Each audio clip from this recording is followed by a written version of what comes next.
Hello, world. Welcome to the 152nd Climate Change Emergency Hi, Protest. climate warriors.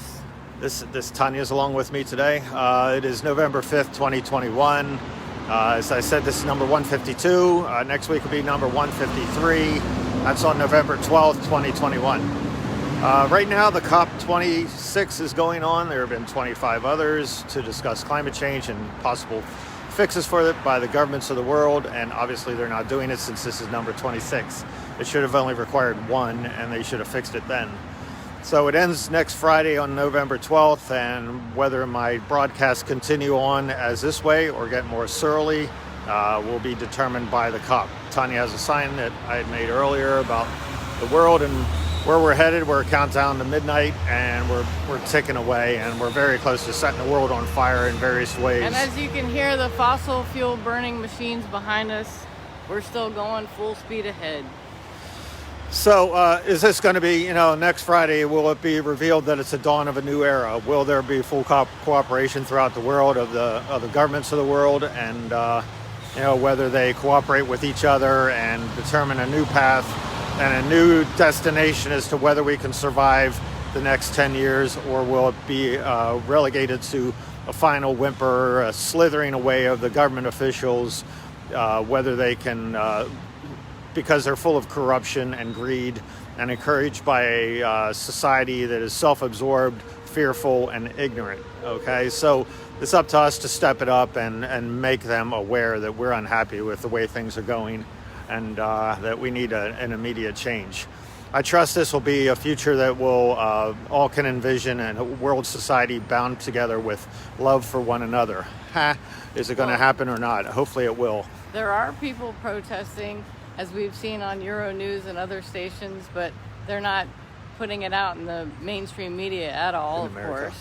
Yeah, American media is not covering anything about the worldwide protests going on concerning COP26. And it doesn't have to be in Glasgow, Scotland. People are protesting everywhere. Yep. There's a big one going on in London right now, and there will be a big one on Saturday, which is tomorrow. But so far, okay, you have, worldwide cooperation. I hope it ends that way. But right now, the United States and, not the United States, 77 countries have signed an agreement to end coal. Australia, India, United States, and China, of course, have not signed that agreement and refused to sign that agreement to end coal. This is sinister. This is straight up murder. They're engaged in murder of the world's population. These governments and countries should be shown for the sick behavior that they have engaged in. Also, the United Kingdom is going to be opening up a new coal mine. They act like they're all this and that. They signed this coal agreement, and I think they did at least, but they're going to open up the Cumbria coal mine, which is the first mine to be opened in the United Kingdom in 50 years. Canada is engaged in a murderous policy as well, continuing with the tar sands and pipelines going in various directions throughout Canada. We're heading in the wrong direction. This is the 26th COP. 26. Russia is engaged in oil production and gas production and sending pipelines over to Germany. Germany's obviously engaged in the same policy as well, and not aware or very aware of what's going on, but continuing on with the murderous policy of killing their own population. The Middle East continues to crank out oil. There's no stopping of that as well, and so it's not a good thing. This is the worst of all behaviors, when governments act like they're doing something or just don't care and they continue on with their behavior. This lack of caring for the citizens of the world, and also the citizens of their own countries.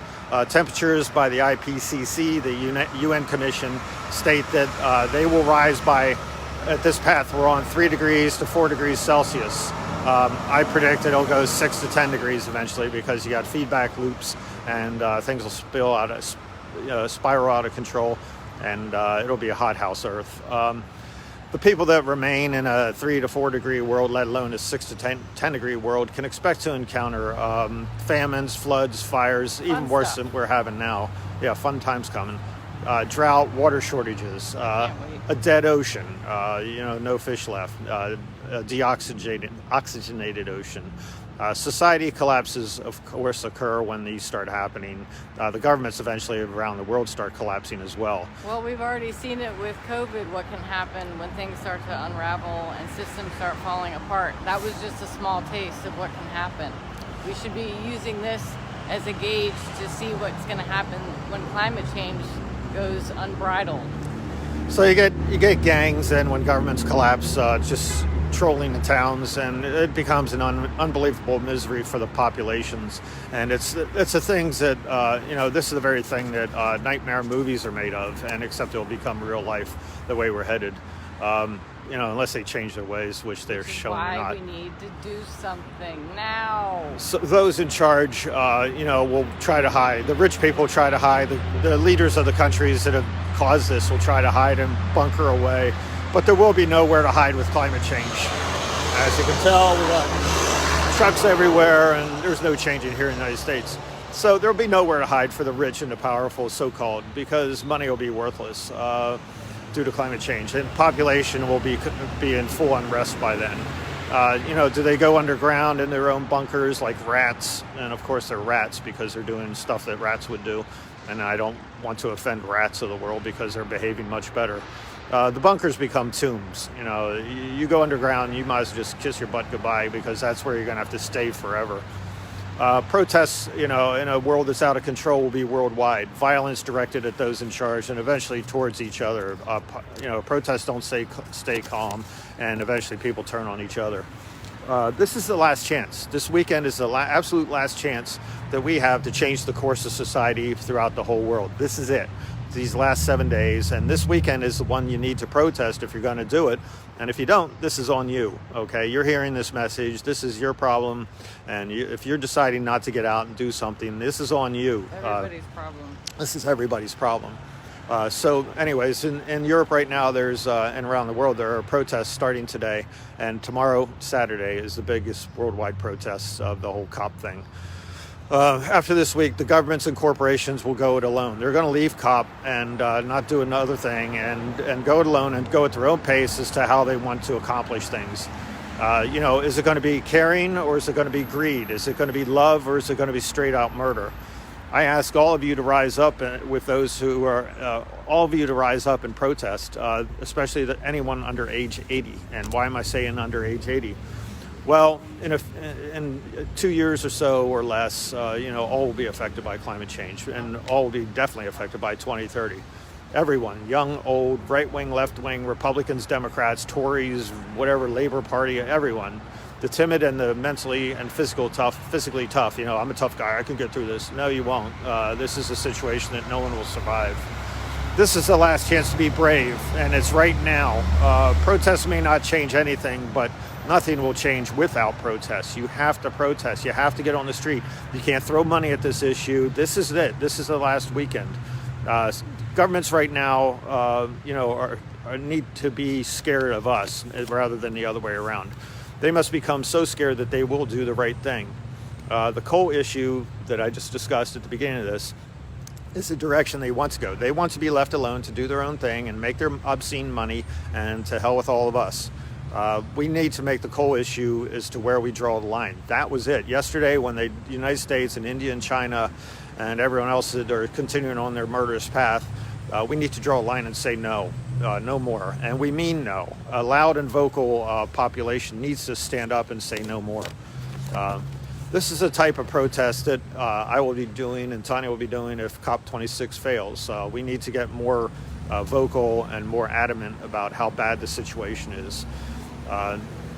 Most people don't really care or complacent, and those type of people are the type of people that are actually causing the problem, because they keep voting in the same old type of people that act like, I'm going to fight for you, I'm going to do everything I can for you, and then they go back to the previous ways that the previous administrations have been doing throughout the world.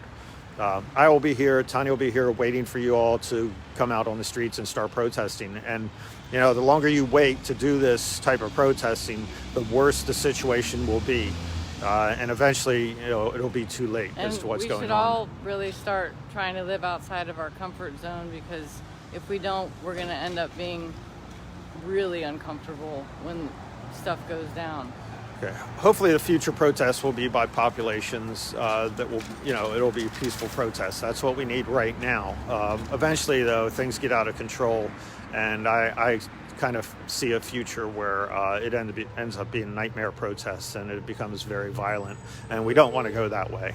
So we need to do our thing right now and get to it, and make the governments of the world realize that we're drawing the line as of today. Tomorrow is the giant protest. Everyone needs to get out. But if you're hearing this message, as I said, this is on you if things spiral out of control. You're not doing your part. You need to actually get out, do broadcasts like this. You need to get out on the street and do protests. System change, not climate change. I've got a placard. Tanya has a placard, and we have that drawing about how things are ending real quick. It's backwards because, I'm doing a reverse camera. But please get out today, do something, and if you don't come crying later on. I'll see you next week. That'll be protest number 153 on November 12th. Bye.